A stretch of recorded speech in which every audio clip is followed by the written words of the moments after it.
Hi everyone. Sure, who would have thought we'd be living in a time such as now? It feels a little bit like we're living in some kind of futuristic movie at the moment. It feels very surreal and not really like this is South Africa or the world or even the place that we can call home ourselves. It's really a bit crazy. While we're in self-isolation and schools are closed and life is sort of about to turn upside down and on its head even more, I think it's really important for us as parents to remember that this is a situation that is inconveniencing us and not our children that are inconveniencing us.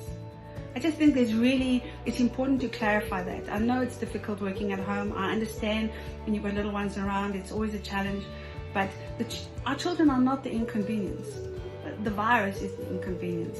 And our children, we need to model a conduct and a behavior with them that's really important. I'm not advocating in any way that we put on rose-tinted glasses and pretend that the reality isn't there.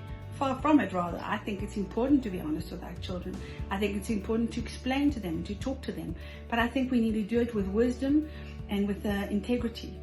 I don't think it's wise to speak to our children 24/7, 365 about the COVID virus and what the impact is and how the numbers are and what the stats are and what the death rate is. But I do think it's important to stress that this is a reality, this is what we're living in, this is why we need to wash our hands, this is why we need to have social distancing. I think all of this stuff is really important. But at the same time, there's an underlying message and an opportunity for us as parents to model what our relationship with Jesus is really about.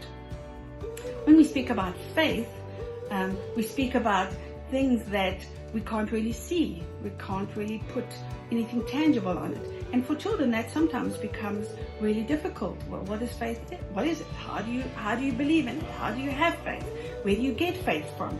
I can't go to the supermarket to shop and buy for it, so where do I get it from? The purpose of faith is not to influence our own comfort. It's important for us to understand that and for us to model that for our children.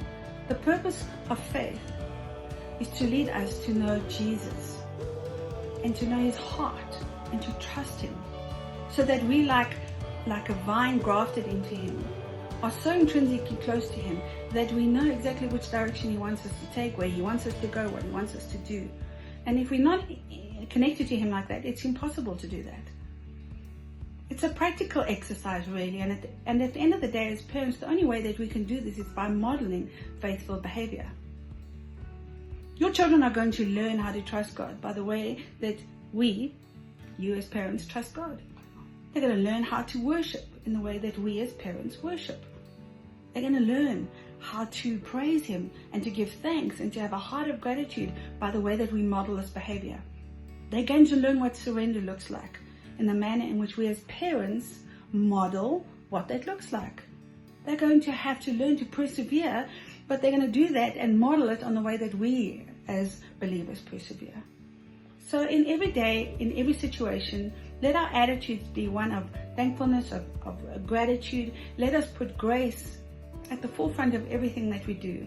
And let's really be there to help our children shout grace, grace into things that stress us out, into anxiety, into doubt. Let us really model what true trust and true faith in Jesus is all about.